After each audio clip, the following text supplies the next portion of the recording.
अगर आपको the rise of nationalism Europe के सभी MCQ question class 10 CBSE term 1 के लिए करना है तो आप एकदम सटीक चैनल के एकदम सटीक वीडियो पे आए।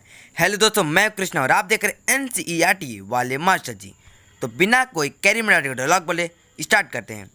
अगर आप लोग इस सभी वीडियो को सभी क्वेश्चन को वीडियो बोल रहे हैं पूरा देख लिए तो भाई आप लोग को बोर्ड्स पढ़ना पक्का है, क्योंकि मैंने एनसीईआरटी के लाइन बाय लाइन जितना एमसीक्यू क्वेश्चन बन सकता सब बनाए हैं। तो जो उसको देख किया तो उसका बोर्ड्स पक्का फोड़ना है, सॉरी। क्वेश्चन नंबर 1 चलते हैं, कुछ चटकार हो जाए। Question number 1, the painting made by Frederic Sorrieu was named as, किस नाम से रखा गया था भाई? क्या रखा था? The dream of world wide Republic and social democratic, utopian painting, the dream of world wide democratic and social Republic, या नन ऑफ द अबव। तो आप लोग आंसर का जानते ही होंगे, कमेंट में लिखना मत भूलिएगा, जाइए और छापिए, नहीं लिखिए। तो इसका सही आंसर अब मैं बता देता हूँ। मैं कोई टाइमर नहीं रख रहा हूँ, पहली बार बता दे रहा हूँ, कोई टाइमर नहीं। आप लोग रोकिए, कमेंट में लिखिए। इतने सारे लोग का कमेंट आता है, आप लोग भी लिखिए। लिखेंगे तो आपको और अच्छा याद होगा, पूरा लिखेंगे तो और अच्छा याद होगा। तो सही आंसर है option number C, the dream of world wide democratic and social republic. तो चलते हैं नेक्स्ट क्वेश्चन पे। Question number 2, how many series of painting did Sorrieu painted? 4, 2, 9 या 3? जो सोरियो था, फ्रेडरिक सोरियो, कितना पेंटिंग बनाया था, कितने सीरीज ऑफ पेंटिंग बनाया था? तो ये भी एनसीईआरटी के फर्स्ट लाइन में लिखा है, पेंटेड सीरीज ऑफ कितना। जाए कमेंट में लिखिए, ये सब क्वेश्चन ही तो आएगा आपके बोर्ड्स में। कमेंट में लिखिए, मत भूलिएगा। तो सही आंसर है, अब हम बता दे रहे हैं क्योंकि बहुत सारा क्वेश्चन तो थोड़ा जल्दी भी करना पड़ेगा ना। तो सही आंसर है क्वेश्चन नंबर 4। तो चलते हैं, option number A, that is 4, 4 series of painting paint किया था। क्वेश्चन नंबर 3 पे, which was the first country to gain democracy मतलब independence according to Frederic Sorrieu's painting? तो फ्रेडरिक सोरियो के पेंटिंग में अगर आप ध्यान से देखेंगे तो कौन सी कंट्री पहले से इंडिपेंडेंस पा गई थी, डेमोक्रेसी पा गई थी? तो France and Switzerland, France and Germany, USA and Switzerland, and France and USA. तो उस पेंटिंग को आप ध्यान से पढ़िए, पेंटिंग बहुत क्वेश्चन छुपे हैं, बहुत रहस्यमयी पेंटिंग है वो। तो इसको तो आप लोग पक्का कमेंट में लिखिए, कमेंट में लिखेंगे मज़ा आ जाएगा, एक बार लिख लीजिए इसको, ठीक।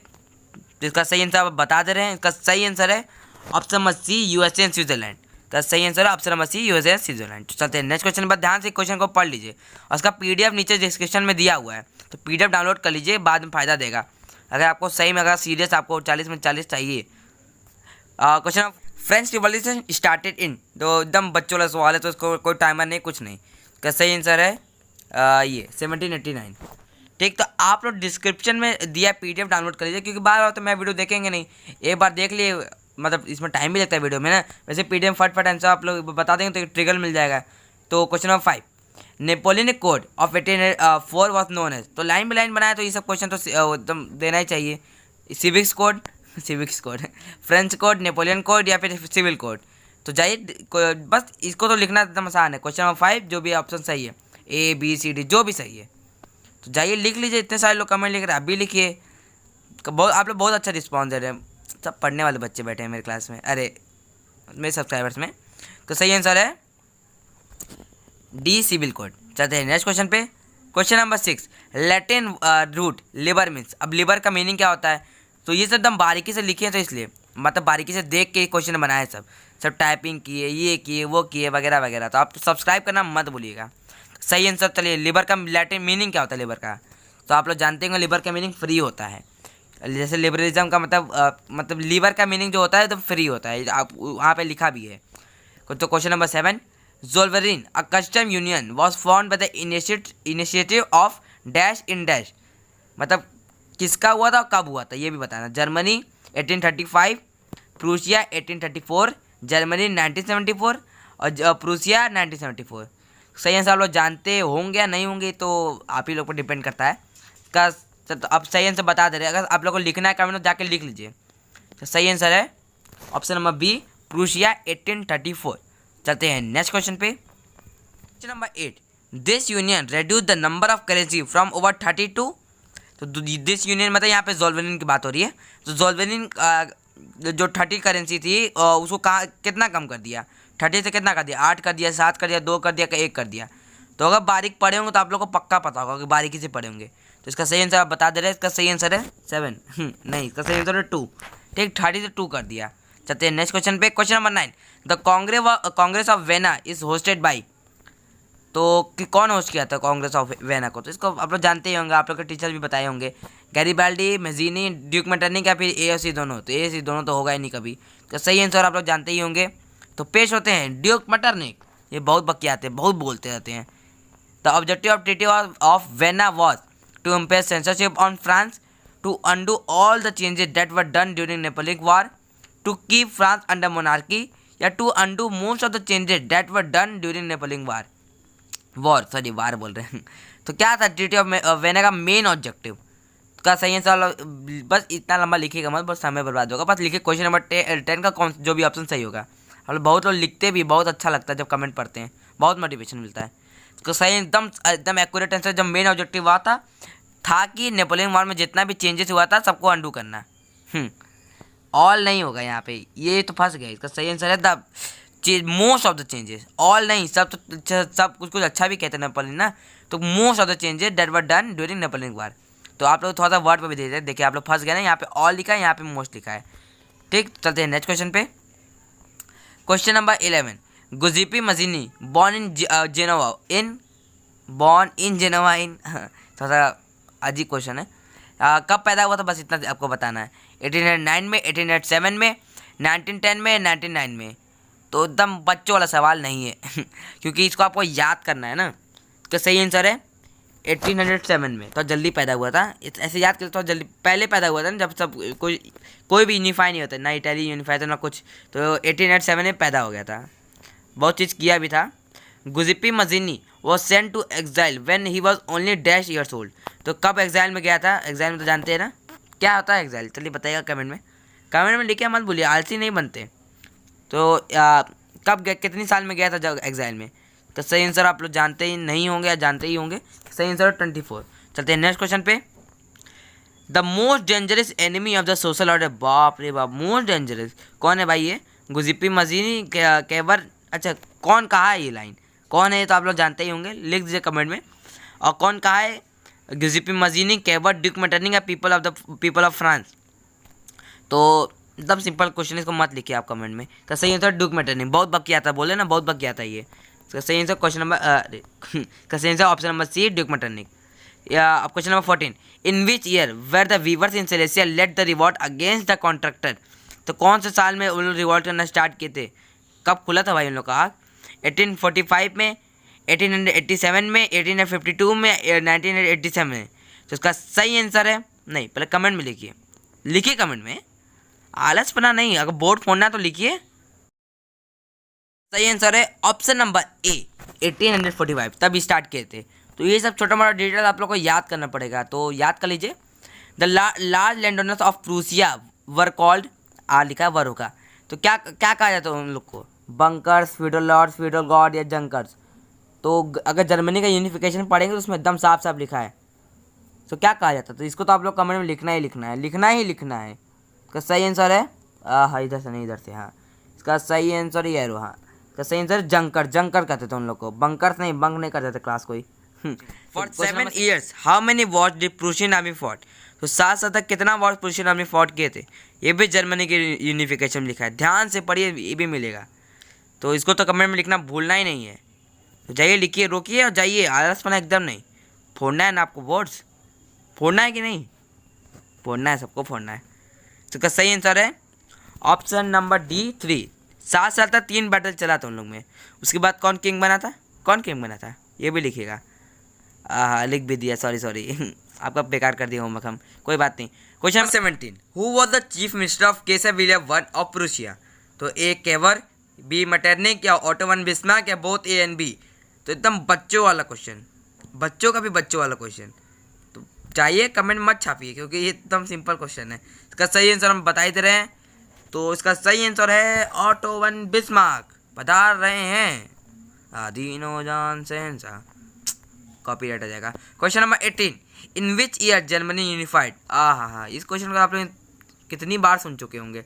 17 जनवरी 1871, 13 दिसंबर 1876, 17 अप्रैल 1864 या 18 जनवरी 1871? तो कब यूनिफाई हुआ था जर्मनी? तो इसको तो आप लोग को याद करना पड़ेगा, इसमें कोई ट्रिक विक दे भी नहीं सकते। 18 जनवरी महीने के पहले में आज़ाद हुआ था खुशी महल में, ऐसे याद कर लीजिए, और 1871 में हुआ था। इसका सही आंसर है तो बता दिए 18 जनवरी 1871। देखिए दोनों राइम भी खा रहे हैं। चलते हैं नेक्स्ट क्वेश्चन पे। Question number 19, Italy was divided into dash state before unification. कितने स्टेट में डिवाइड हुआ था? तो भाई लोग ये तो जानते ही होंगे, नहीं जानते होंगे तो जाइए एक बार फिर पढ़िए the rise of nationalism Europe, बहुत ही घटिया चैप्टर है। इसका सही आंसर है ऑप्शन नंबर बी 7। चलते हैं नेक्स्ट क्वेश्चन पे। हमको नेशनलिज्म इन इंडिया वाला ज़्यादा चैप्टर अच्छा लगा, ये थोड़ा सा बोरिंग चैप्टर है, मतलब बोरिंग भी नहीं कह सकते, मतलब वो बात नहीं जितना वो वाले बात में है, क्योंकि इंडिया की बात ही अलग है। तो चलते हैं क्वेश्चन नंबर 20 जो पहुँच ही चुके हैं। Question number 20, which king ruled the kingdom of both Sicilies. तो कौन किंग रूल किया था?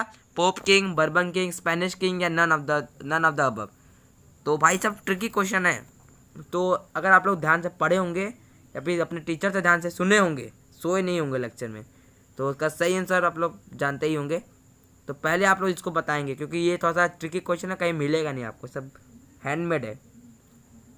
तो जाइए लिख लीजिए, लिखा है, बहुत खतरनाक। इसका सही आंसर है option number B Bourbon king. चलते हैं नेक्स्ट क्वेश्चन पे, तो और जल्दी, बहुत ज़्यादा टाइम वेस्ट कर रहे हैं अभी। Question number 21, in which year Victor Emmanuel II was proclaimed as the king of unified Italy. तो किस ईयर में, कौन से सन में हुआ था? 1849, 1864, 1864 या 1861। तो भाई आप लोग जानते ही होंगे इसका सही आंसर क्या है। इसका सही आंसर है 1861। तो चलते हैं नेक्स्ट क्वेश्चन पे। क्वेश्चन नंबर 22 ये रहा आपके स्क्रीन पे। The peasant believe the La Italia was. भाई क्या बिलीव करते थे? ला इटालिया क्या था? Victor Emmanuel Italy Victor Emmanuel's की बहन थी कि नन ऑफ द अबव। तो जो पीजेंट थे वो लोग पढ़े लिखे होता नहीं, तो लिटरेट नहीं थे उन लोग वहाँ के, तो वो ला इटालिया क्या मानते थे पता है? तो इसका सही आंसर आप लोग लिख लीजिए कमेंट में। हम जान रहे हैं आप लोग कुछ ढूंढ रहे हैं कि विक्टर इमैनुअल की वाइफ नहीं दिखाएगा ही। तो हाँ, तो उसका सही आंसर यहाँ पे है नन ऑफ द अबव, क्योंकि हर समय तो आंसर दिया नहीं जा सकता। तो वो लोग इतने मतलब इलिटरेट थे कि पूरा रिवॉल्व कर दिया, उसको मतलब सोच रहे थे कि विक्टर इमैनुअल की बीबी की लड़ाई हो रही है। चलिए कोई नहीं, वनला का भी अपना मन। द एक्ट ऑफ यूनियन 1787, ये याद कर लीजिए 1787, between dash and dash that resulted in the formation of United Kingdom of Great Britain. तो किसके बीच में एक्ट ऑफ यूनियन हुआ था? Ireland and England, Wales and England, England and Wales या इंग्लैंड एंड स्कॉटलैंड। तो भाई जाइए लिखिए, ये तो थोड़ा सा ट्रिकी नहीं, मतलब पढ़ना चाहिए, ये सब याद फैक्चुअल इन्फॉर्मेशन है। फैक्चुअल हाँ ये सही है, फैक्चुअल इन्फॉर्मेशन है। इसका सही आंसर आप लोग जानते नहीं भी होंगे तो कोई बात नहीं, इसका सही आंसर है इंग्लैंड एंड स्कॉटलैंड। चलते हैं नेक्स्ट क्वेश्चन पे। भाई जितनी बार इस वीडियो देखेंगे उतना आपका बेनिफिट होगा आपको, अगर आपके पास टाइम है। नहीं टाइम है तो भाई जाइए PDF डाउनलोड कीजिए, और किस लिए वेट कर रहे हैं। Question number 24, national anthem of new Britain is. जो लोग अभी तक वीडियो बने भाई, आप लोग तो फोड़ेंगे बोर्ड में, अभी तक तो फोड़ेंगे अगर आप लोग अभी तक बने हैं। तो question number 24, national anthem of the new Britain is Englishia, Union Jack, God save our noble king या एक्ट ऑफ यूनियन। इसका सही आंसर आप लोग नहीं जानते होंगे, आप जानते होंगे ढंग से पढ़े होंगे, क्योंकि ब्रिटेन में नीचे दिया था कि उसका नेशनल एंथम कौन सा था। तो उसका नेशनल एंथम था God save our new king, और उसका जो यूनियन जैक है उसका वो था, क्या बोलते हैं उसको, फ्लैग, यूनियन जैक। चलते हैं नेक्स्ट क्वेश्चन पे। Question number 25, Germany is a, Germania होगा यहाँ पे, सॉरी ये तो पूरा स्पॉयलर्स दे दिए हम, कोई नहीं। तो यहाँ पे जर्मनी होगा, जर्मनी इज एलेगरी ऑफ, मेरी टाइपिंग बेकार है, तो जर्मनी की एलेगरी थी जर्मेनिया। फिर आएगा मारियाने इज एलेगरी ऑफ, कहाँ की है? इटली, जर्मनी, ब्रिटिश या फ्रांस। तो उसका सही आंसर फ्रांस है, एकदम सीरियस है, कमेंट में लिखने की कोई जरूरत ही नहीं है। Breech plate with eagle is a symbol of readiness to fight, strength, power, hopelessness. तो वो जितना भी सिंबल्स है ना, सबका मीनिंग आप लोग जान लीजिए, क्योंकि वो सब बन सकता है, इससे क्वेश्चन बन सकता नहीं, बनेगा ही। इसका सही आंसर बता दे, तब इसका सही आंसर है स्ट्रेंथ। तो ब्रीच प्लेट विथ ईगल का जो सिंबल का मीनिंग है वो स्ट्रेंथ है, ठीक। रेडीनेस टू फाइट किसका है ये भी बताइए जरा, कमेंट में लिखिए, इतना लिख दीजिए ना भाई कि हमको आपका कमेंट पिन करना पड़े, मज़ा आ जाएगा। Question number 28, the most serious source of national tension in Europe began after. तो कब से सबसे most serious national tension began हुआ था? 1871, 1864, 1789 या 1848। तो भाई थोड़ा सा ट्रिकी बोल सकते हैं। तो तब जो एकदम नेशनलिस्ट आंसर ये आपके बल्कन्स वाले में है। तो भाई एकदम लाइन से एकदम ऑर्डर वाइज हम लोग चल रहे हैं, ऑर्डर वाइज MCQ चल रहा है।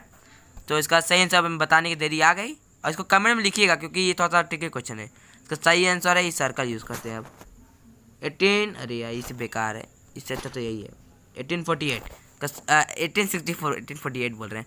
इसका सही आंसर 1864। चलते हैं नेक्स्ट क्वेश्चन पे, गलती बहुत करते हैं हम। हाँ, अगर आप लोग अभी तक बने हैं वीडियो में तो लिखिएगा yes I was there till end, और जो जो ये लिखेगा उसका कमेंट तो पिन हम पक्का करेंगे। बहुत बड़ी बात नहीं है लेकिन पिन करना कर देते हैं, अच्छा लगेगा। Question number 29, the first world war broke out in, the first world war कब स्टार्ट हुआ था? 1791, 1848, 1914 या 1920? तो भाई इसको कमेंट में लिखना जरूरी है। सेकेंड वर्ल्ड वॉर का याद है? याद होगा तो लिखिएगा, वो भी जितना इन्फॉर्मेशन आप बांटेंगे उतना आपको याद होगा। तो इसका सही आंसर है 1914 में स्टार्ट हुआ था। चलते हैं नेक्स्ट क्वेश्चन पे, क्वेश्चन नंबर 30 जो है हम लोग का लास्ट क्वेश्चन और सबसे बकवास क्वेश्चन, सबसे अच्छा क्वेश्चन भी। इस लल्लन टॉप वीडियो के बाद आप क्या करेंगे? दोस्तों को भेजेंगे, टर्म 1 फोड़ेंगे, लाइक और शेयर करेंगे, ऑल ऑफ द अबव? तो इसमें आप लोग का पता नहीं क्या ओपिनियन है, लेकिन मेरा ओपिनियन तो भाई ऑल ऑफ द अबव ही है। सब करिए भाई, अपने दोस्तों को तो ज़रूर भेजिए। आप कैसे दोस्त हैं, अगर भेजेंगे नहीं, आप अकेले पढ़ लेंगे, उनका क्या होगा? आप तो पढ़ाकू में बचा रहे, उन लोग का भी थोड़ा दया कीजिए। तो बस इसी तरह से ये पूरा चैप्टर ख़त्म होता है। आप लोग पूरा फुली प्रिपेयर हैं, लेकिन फिर भी चैप्टर पढ़ लीजिएगा ढंग से, और जितना MCQ आप खुद से बना सकते बना लीजिएगा। तो बस इसका सेशन बेस्ड क्वेश्चन चाहिए, केस बेस्ड जो क्वेश्चन है, तो भाई कमेंट में लिखिएगा। तो इसी तरह से टाटा बाय बाय, सी टाटा गुड बाय गया।